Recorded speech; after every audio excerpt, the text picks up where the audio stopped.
We're live. Hey guys, I'm Mike Trudell, the Lakers reporter, and very happy to be with you in the brand new Lakers facility. It is the UCLA Health Training Center.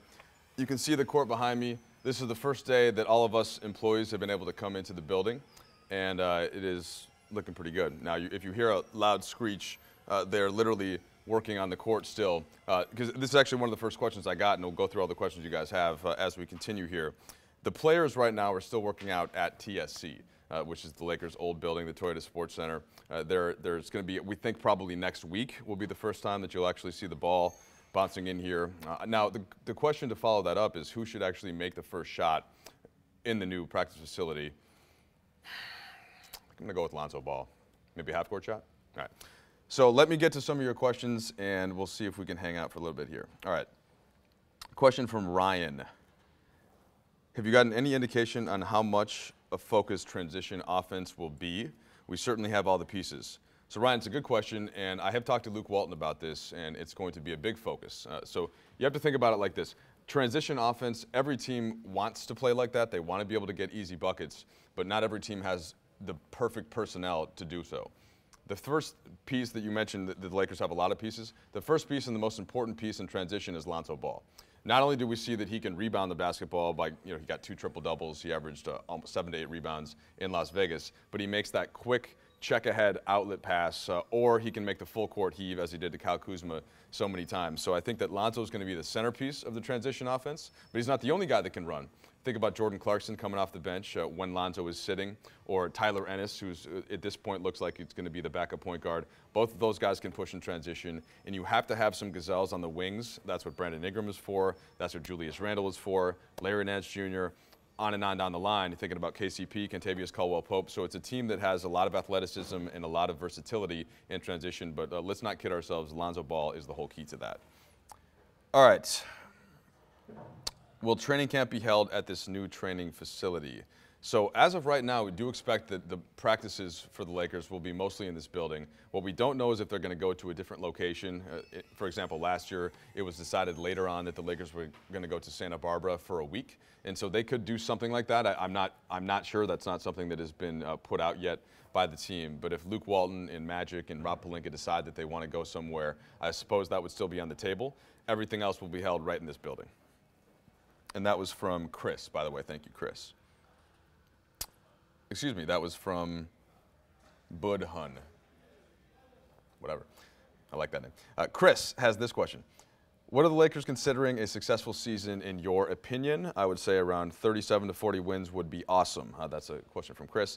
So you're not typically going to get a head coach like Luke Walton or one of the players to give you a number as to what win total they would like to get at. Just like when you ask Magic Johnson or Rob Pelinka, hey, what are your expectations for next year? That they're not going to put an actual number on it, but what they want to do is improve, not just from the season before, but show a lot of signs that the franchise is better.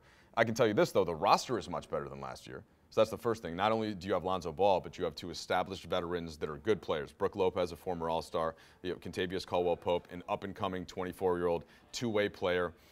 To me, a big difference this season is going to be Brandon Ingram.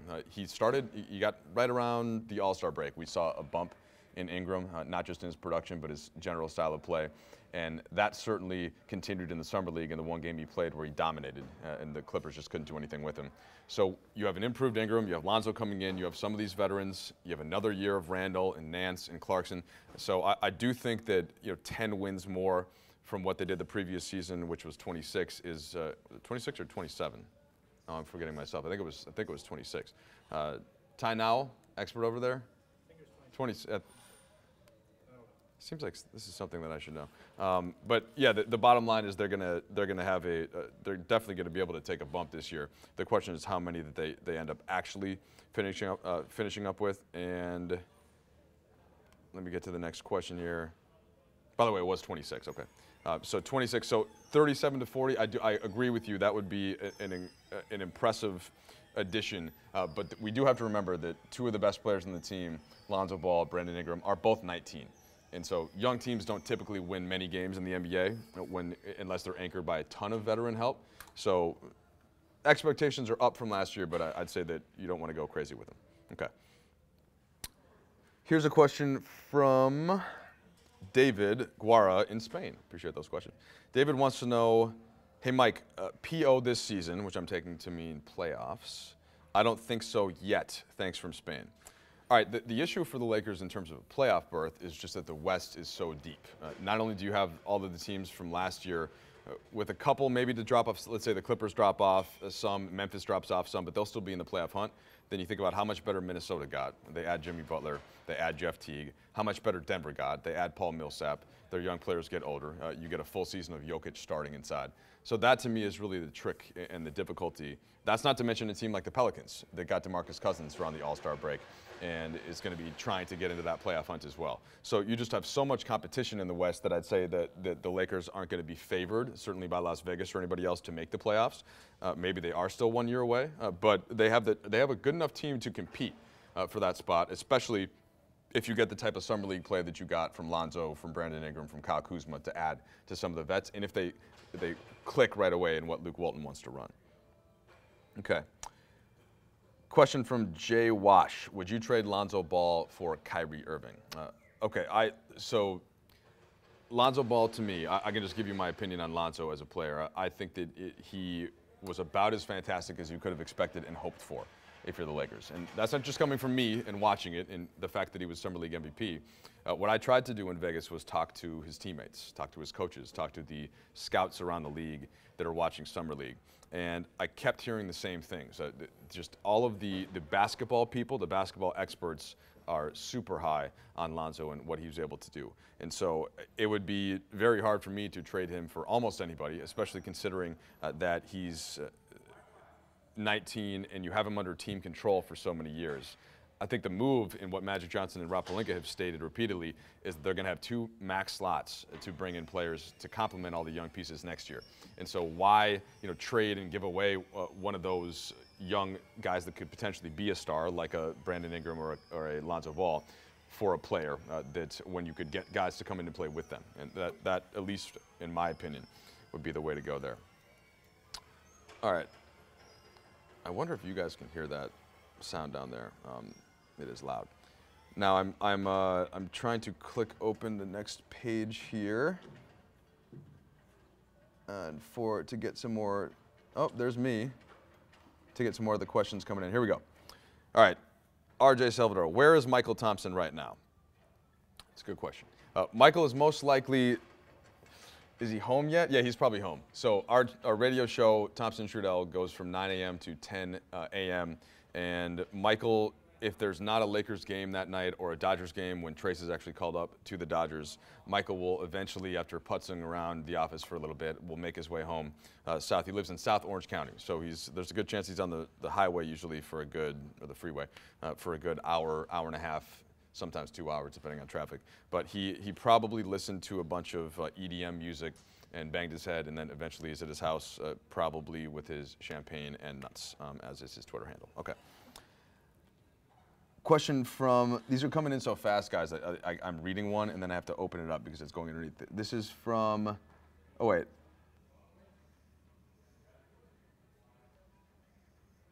From Kevin. Can we get a tour of the new facility? So we did a little bit of a tour. Now, I had a hard hat on. I thought it looked great. Apparently not everybody else did.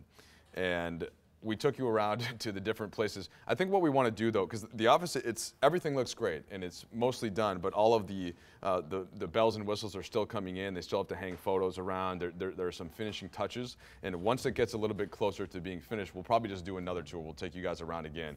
As for whether or not fans can come get tours, I am not familiar with that yet. But if we get a hold of any of that information, we'll be sure to let you know. Okay. Check the UCLA Health TC accounts today too. Oh, and you can check the UCLA Health TC. At UCLA Health TC for Training Center.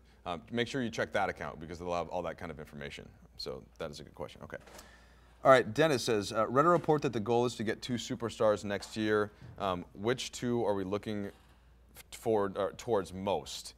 So this is one of those things. So Magic Johnson and Pelinka are bound by NBA rules not to tamper or to mention names of specific players, right, that they're looking at. So you're never going to hear the Lakers say, oh, we're going for player X. But you can certainly look at who's going to become a free agent and independently as a fan and think, okay, this guy is up. He might be a good fit with the Lakers. The player that any NBA team, right, would want to try to have would be at the top of the list. Who's the guy that just lost in the finals but gets there every year? That's LeBron James. Does every team in the NBA want to try to get LeBron James? You would assume so. You're just not going to hear the Lakers specifically say that they're going to go after a player one way or the other. But as you're looking to add two, I'm guessing what you're trying to figure out is which of these two guys would play the best together, and then how could they complement the young core. And the advantage the Lakers have with the young core is that it's pretty versatile. You've got a point guard in Lonzo Ball who can also play off the ball at the two at times since he can shoot the three ball well. You have a wing player in Brandon Ingram that you could get away with playing the 2, 3, probably even the 4 in certain lineups, especially as he adds a little bit more muscle. You have Larry Nance Jr. and Julius Randle who can play the 4 and the 5. You have Kentavious Caldwell-Pope who can slide between the 2 and the 3. So when you're talking about adding a talent to that core, and I get it that Lopez and Kentavious Caldwell-Pope are, of course, free agents after this year. So that would be a different decision. But in terms of the young players and the young core, yes, you could add any number of positions. You could add a point guard, you could add a wing player, you could add a 4-5 combo and fit it all around since the Lakers already have a lot of versatility. So that's good. Okay. Rob Taylor asks, would B.I. play shooting guard potentially, or could he? And yeah, man, so that's kind of to my last point. If you look at the NBA right now, what's the real difference between a 2 and a 3?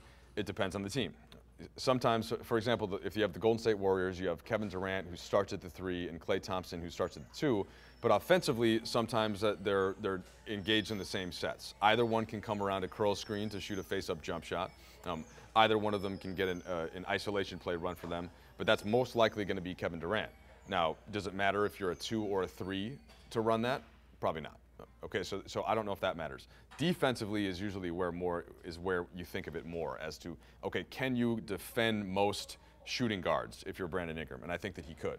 Is there a shooting guard in the league that Ingram couldn't defend? Probably not. But do you want Ingram, do you want him, for example, against the Warriors, chasing Klay Thompson around screens the whole time, or chasing, if you're playing Philly, a J.J. Redick type? Maybe not. In that case, then you could have Ingram guard the 3. And that's where he's using his length on LeBron James or Kawhi Leonard, et cetera. And so that, I think, is the key, that Ingram is versatile enough defensively where you can get away with him guarding the 2 or the 3, whoever it is. But on a given night against a given team, it makes a difference, and that's what Luke Walton can decide. Okay. Let's see. Bill, flexing here, saying, I have a great hook shot.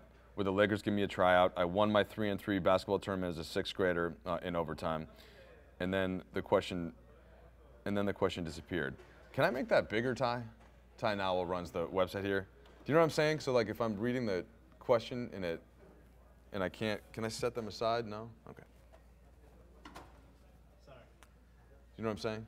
So if the question comes in and I don't read it all and it. Yeah, I think if you click more, but you lost that one. So Oh, got it. So if I click on it.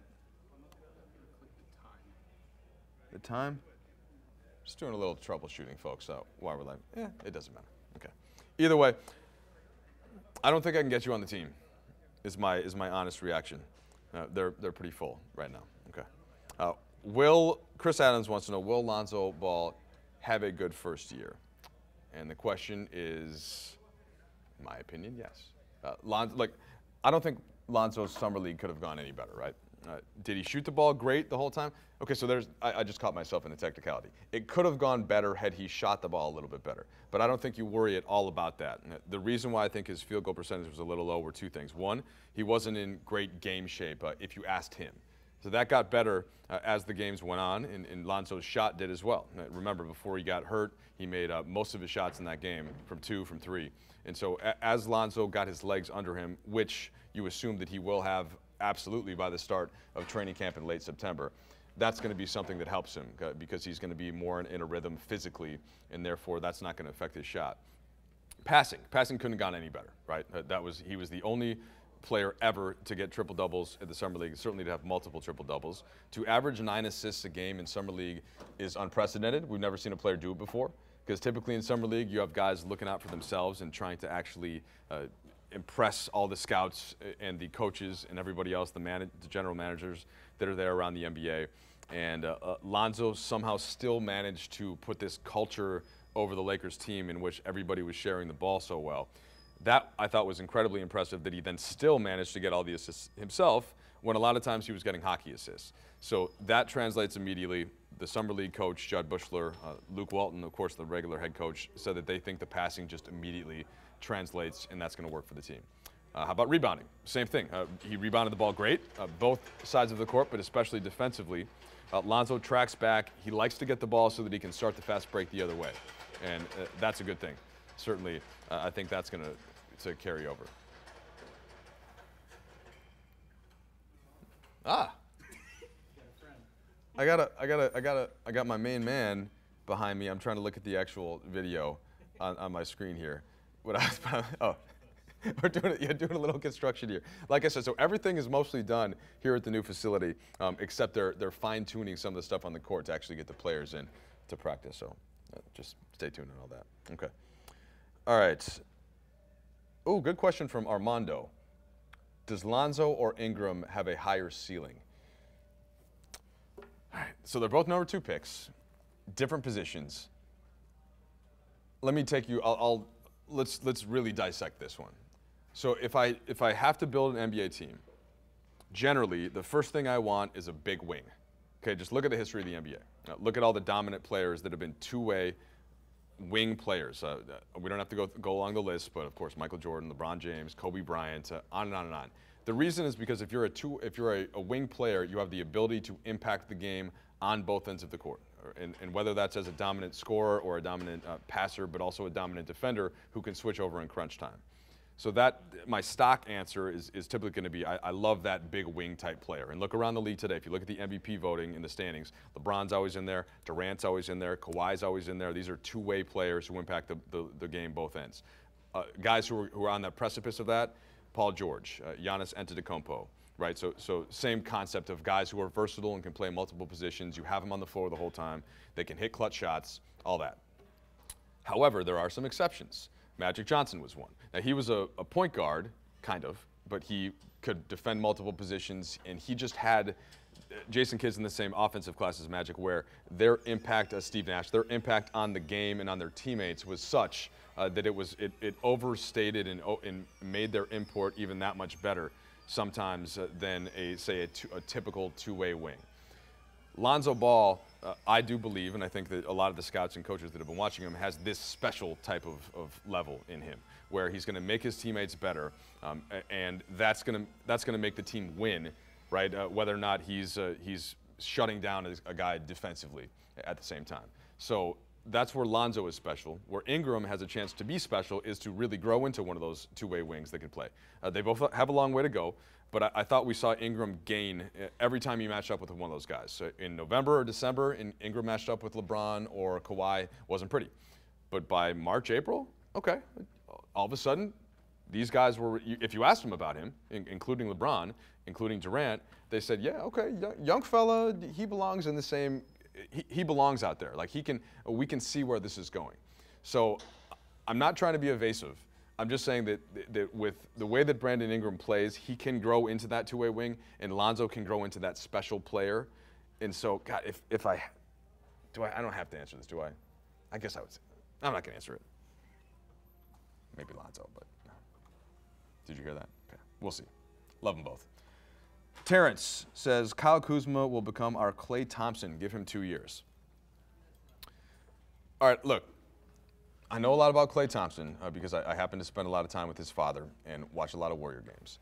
And Kuzma and Klay Thompson are very different type of players, okay? What I'm encouraged by with Kuzma is that he's a much better three-point shooter than his college percentages would show. Just watch him play in Summer League. He's got a quick release. He's 6'9", he gets it off over the defense with ease. And once the defense has to respect that he's going to get it up, it's almost as important that he's willing to shoot and he gets it off quickly, because at the 4 spot, or you can play at the 3-2, but at the 4 spot, that's going to mean defenses are going to have to make a quick decision, and the rest of the floor opens up. So in terms of his shooting threat, that's great. But, Klay is a top 5 all-time three-point shooter probably already. He's an all-NBA player. Yeah, I don't think we want to go and compare Kuzma to one of the best, maybe the best two-way shooting guard in the game. If that depends how we're going to define what James Harden is, right? But Klay, in terms of being a great defender who can switch onto bigs and point guards, which he does for the Warriors, and be one of the best three-point shooters in league history. All right, Kuzma's been great, but I'd slow a little bit on that. Wait, Dodgers just traded for Yu Darvish? Folks, people are telling me this on Facebook. No, I'm seeing this reported. Dodgers have acquired Yu Darvish from Rangers. Source confirms. Ken Rosenthal report. MLB Network. Interesting. Now, this isn't the format where we're going to discuss a lot of Dodger news, but the Dodgers and the Lakers, of course, are both beloved in this community. So there you go. That's exciting. Thanks. Shout out to whoever pointed that out to me on Facebook. Okay. What do you think Randall, this is from Kyle, what do you think Randall needs to do next season for the Lakers to retain him in 2019? Okay, so good question about Julius. And he's been playing this summer in the Drew League a little bit. I was going to say we've seen him here, but really, I mean TSC. He's been working out at the Lakers practice facility. And he looks great. Physically, he looks great. I think we're going to see, once training camp starts, how much he's progressed with his jump shot, how much he's progressed with his finishing, how much he's progressed with his right hand. That's the exciting thing about Julius Randle is that he still has a lot of room to grow. And Julius, for somebody that I want to pull up his year-by-year stats here, just to make sure you guys can understand how much he improved from one year to the next. And by the way, he's 22 years old, so still some time to grow in that fact too. So I wanted to say that he jumped about 6 points in shooting percentage, and yes, so his rookie year, which was essentially 2 years ago, because we throw out the one where he played 14 total minutes, right, before he broke his leg. 42.9% from the field. Last year, 48.7% from the field. That is a important statistical jump because he took the same number of shots, about 10.3 to 10.5. The reason that his field goal percentage went up is because Julius got smarter. He figured out where he was going to get his shots. He got better at finishing inside, and that was without really improving his jump shot a ton. Now, he would hit a jump shot occasionally. He did, for the season, hit, how many total threes did he hit? I want to say about 17. Yeah, so he hit 17 threes. So that still clearly needs to develop. But if Randall's really able to consistently develop from the outside, like, say, a Draymond Green did, and Draymond couldn't shoot when he entered the league his first year. He shot a little bit, but he's now become a reliable three-point shooter where you can't just leave him open. And if Julius really adds that, the playmaking is there. 3.6 assists last year in 28 minutes. That's really good for a big. The rebounding, 10.2 as a rookie, 8.6 last year. And again, these are only 28 minutes per game. So if you give Julius 35 minutes on the court, he is going to be increasingly productive. Now, to answer your actual question, what does he need to do for the Lakers to keep him around? A lot of that is just going to depend on what the Lakers think that they could get and where they think that he's going to grow. But if you think Julius is going to be an all-star, and while maybe it doesn't look like that's as likely as a Ball or an Ingram, but you can't dismiss that yet because he, again, at 22, averaging close to a double-double, while he still has so much room to grow, you can certainly say that Randall, you want to take a good look at what he does early this season. And I would say if he does develop that jump shot more consistently, and if he takes another step up in finishing, then watch out because that could really mean that he could take a next step in his game.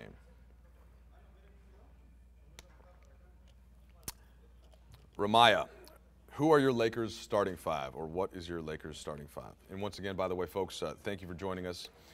I am at the brand new, spanking new UCLA Health Training Center for the Lakers. It is beautiful. I've had a chance to walk all around the building a couple of times.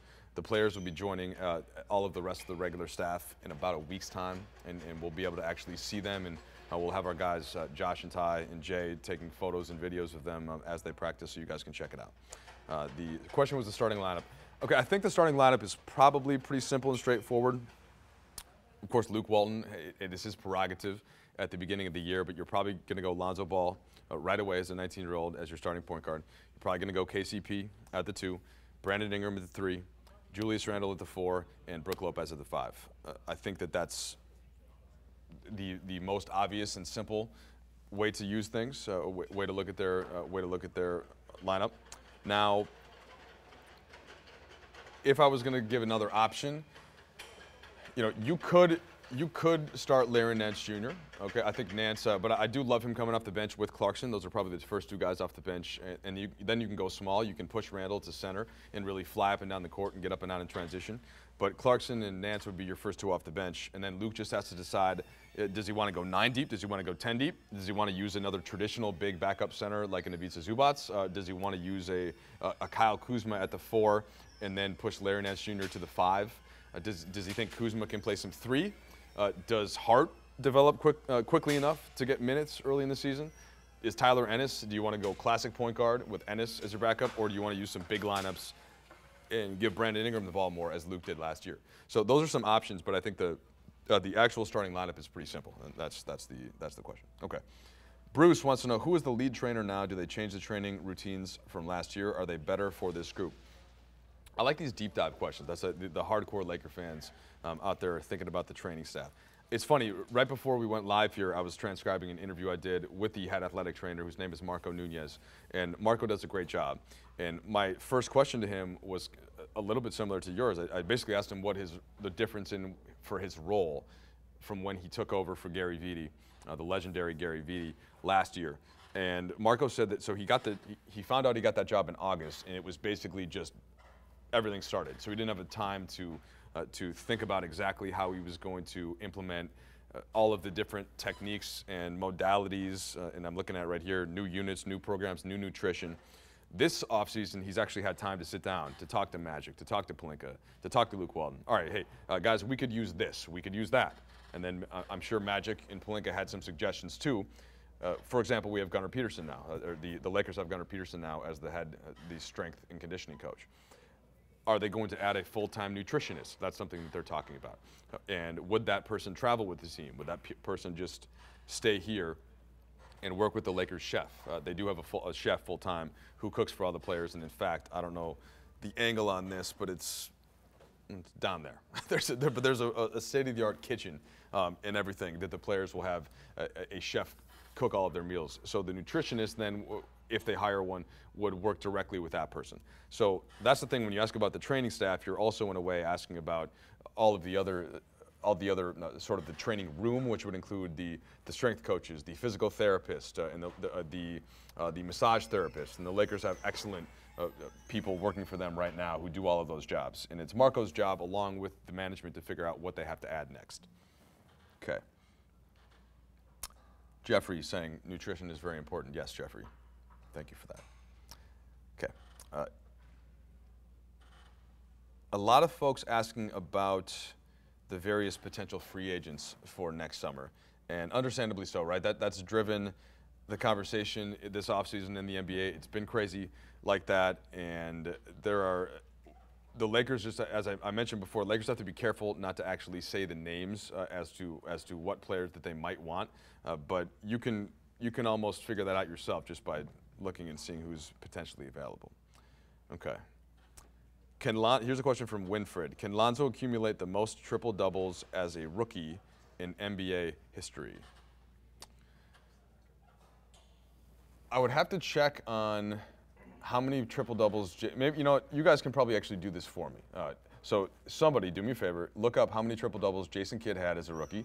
How many triple-doubles did Magic have as a rookie? I don't think Westbrook had many, right? How many? I would say that Kidd and Magic are probably two of the more likely candidates to have the record for triple doubles as a rookie. But if you find that, let me know and I can answer this question a little bit better. But I think there's no question that Lonzo is capable of getting a bunch of triple doubles. Look, the summer league, the opponents are not as strong. The players are younger. Obviously, it's not the same level of play as at the NBA, but it's also shorter minutes in games. They only play 40 minutes. They play 4 10-minute quarters. Lonzo averaged in the low 30s in minutes and got close to averaging a triple-double. So over the course of 82 games, health expected, the assists are going to be there. It's not going to be so the points and assists, those are going to be easy. And what we've seen is that he's a really good rebounder. And the question is, how greedy and how much do Brook Lopez and Julius Randle and Nance and everybody, how many rebounds are they taking? But if Lonzo's in the mood, I don't see any reason why he couldn't get try to think about putting an accurate number on it. I think 7 is a nice number. It's a lot. 7, it really is a lot for a rookie. Okay, and that might be the record. I'm still waiting to see if somebody has found this. But that's a good question. I wanted to say 10. That just sounds like a lot, though. It's really hard to get a triple double. It just really is. Now Julius Randle has gotten a few, and he's capable as well. But I think, what did Randall have? 3 maybe last year? Okay. Anyway, if somebody tells me that, I will look it up later.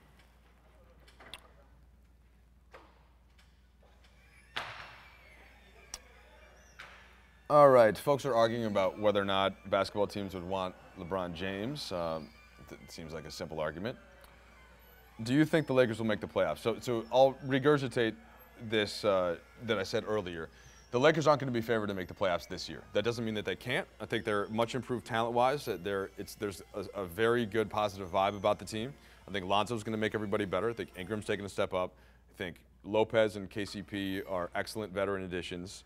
And so things are going in the right trajectory.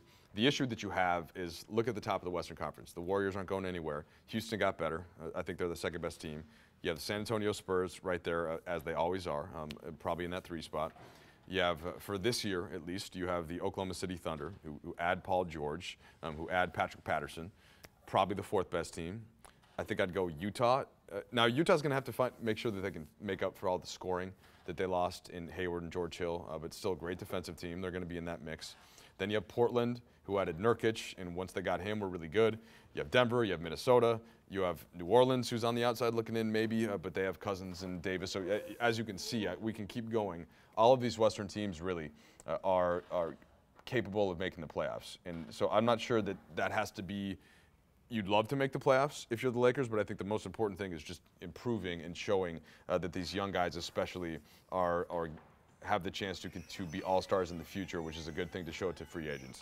And with that, if you end up finding a way to get into the playoffs, I'm sure that they would love that, but I'd say they wouldn't be favored to do so right now.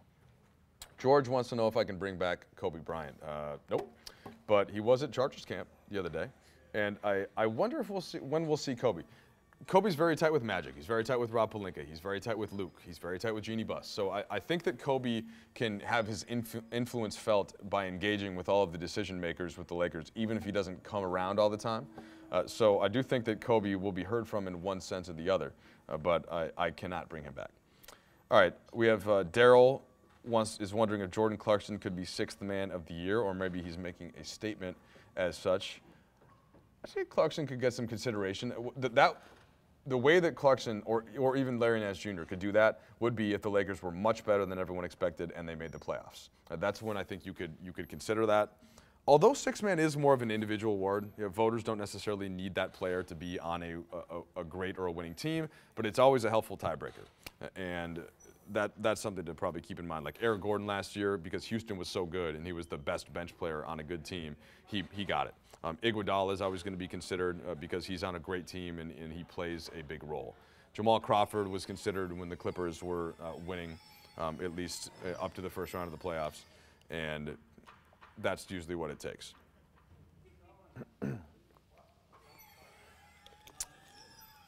All right. Let's see.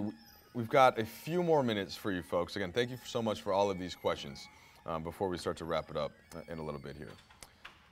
Garrett wants to know, what are your predictions for Zoe's stat line at the end of the season?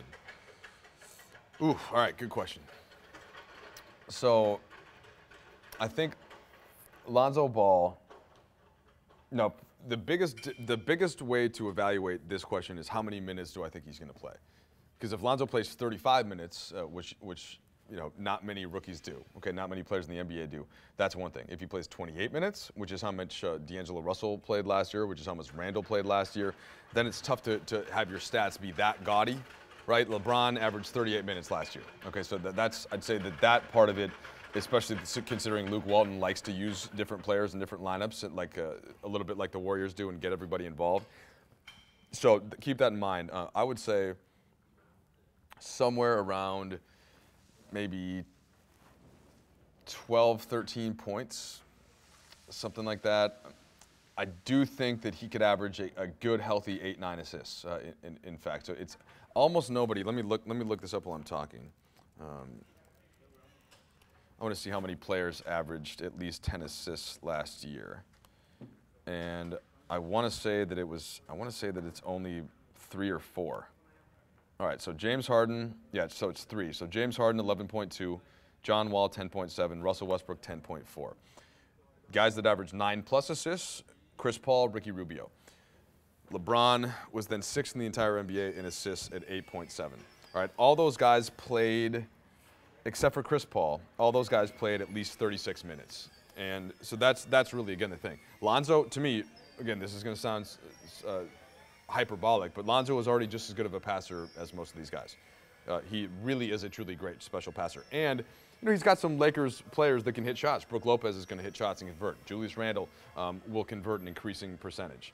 He's got KCP, who's going to hit consistent shots. And what was so fun about Lonzo at Summer League is that these are not the type of players that you're sure are gonna hit all of their shots, and yet they did. So I would say that the assists, would I be completely shocked if he averaged 10 assists? No, if you got the minutes. It's just probably going to be tough to get the minutes. But anyway, so maybe 13, 8, and then rebounds, I'd say at least 5 rebounds. I wouldn't be surprised if it was closer to 6. Steals, maybe 1.5 steals, because he did get defensively, he did get a lot of steals and blocks numbers, and then maybe a block per game. So if you could get 13, 8, 6, 1.5, and 1 from a rookie point guard, I would be thrilled with those numbers. Maybe if he plays more minutes, there's a chance they can go over. Let me know what you guys think, though. I'm curious what people think Lonzo could average. Okay, Galen is asking about backup point guard. So Tyler Ennis played well for the Lakers in April, and I do think that that's somebody that would get backup minutes if they wanted to go pure point. If they want to switch things up and have somebody like Randall handle the ball more, or have Brandon Ingram handle the ball more, then no big deal. Then you don't need to play Ennis as much as a backup point. But that would be right now probably who the backup point guard is. Who would be in your starting lineup all time? Asked Dennis. Okay, so if we're going all-time Lakers, you could almost actually make an all-time NBA team just with the Lakers. But obviously Magic at point guard. Let's do the Lakers here. I'm going Kobe at the 2. Oh, man, the tough part is, do we want to go Jerry West or Elgin Baylor at the 3? Considering I've got a ton of athleticism and what else I'm going to add, I probably would want West Shot in there. So I reluctantly will leave Elgin Baylor as my 6th man and take Jerry West. Although you got big game James Worthy, and then you got Kareem, Shaq, and Wilt to pick through. Can you play in the current NBA with Kareem or Shaq? I mean, Shaq has to be the 5. Wilt has to be a 5 only. Kareem has to be a 5 only. That's just tough. So if I want to compete in today's NBA, then I'll probably take big game at the 4, and I'm going to have to start Kareem as my first center. But imagine that. If you're leaving Shaq, Elgin Baylor, and Wilt Chamberlain on your bench for a starting 5, is just insane. But that's the Lakers. Okay. All right. Will Greer saying, MIP usually goes to, most improved usually goes to 3rd or 4th year players. With Lonzo, does Julius have a shot? Good question, Will. Sure. Yeah, that is a fair question. Now you could also see, so Kentavious Caldwell-Pope is another guy who I think could see his numbers jump a bunch. Detroit, I would say, had some of the weakest point guard play in the NBA last year, if not the weakest. It was not a good year for Reggie Jackson. It was not a good year. Ish Smith played okay when he came in, but again, so going from that, where the ball wasn't moving a ton, where Andre Drummond was on the floor, and thus the court wasn't spaced, I do think that guys like KCP and Julius Randle and even a Brandon Ingram. Now it doesn't. Second-year players don't get this as much, but I do think Ingram's going to make a huge jump. And it's fair to ask because I think Lonzo makes everybody better, and we are going to see that. But I like that call on Randall. I'm really intrigued about Randall. If the jump shot even comes around a little bit, the rest of his game is going to be easy for him because he's in such ridiculous, incredible shape, and he's 6'9", 250 plus of muscle. So yes, that's a good question. Okay. Talk Kuzma. Where do you see him this year? Steal of the draft. All right, and we're going to wrap it up after this question. I'm getting just trying to make the people happy here. Ty's giving me the wrap up. Okay. Last thing is on Kuzma. So Kuzma was a super pleasant surprise. The reason why I was a little bit more optimistic than most on Kuzma is because Jesse Buss, who is the director of scouting, had been talking about Kuzma and how much the Lakers liked him, of course, after the draft. But like before he actually played, Jesse was, we did a little piece on this on Larry Nance Jr., who was also a number 27 pick. And so this Lakers scouting staff, which Jesse leads, has done a great job identifying talent late in the rounds. So look at Jordan Clarkson, 46, Zubac, 32, Nance, and now Kuzma at 27. And so I had high expectations for Kuzma. What I was not expecting was him to just look knocked down from three, because that opens everything else up. So that, to me, there are a lot of NBA teams probably that watched him in Vegas and did the question emoji face, thinking like this is not great. We probably should have taken him earlier. And I do see him having a role. I think that he'll play some 4 and probably even some 3 off the bench, and so that'll be exciting and a tool that Luke Walton can use and make sure that versatility is helping. Okay. Thank you, everybody, for hanging out with us. We'll do this again sometime soon. We appreciate all those questions. I'm Mike. Thanks so much. We'll see you next time.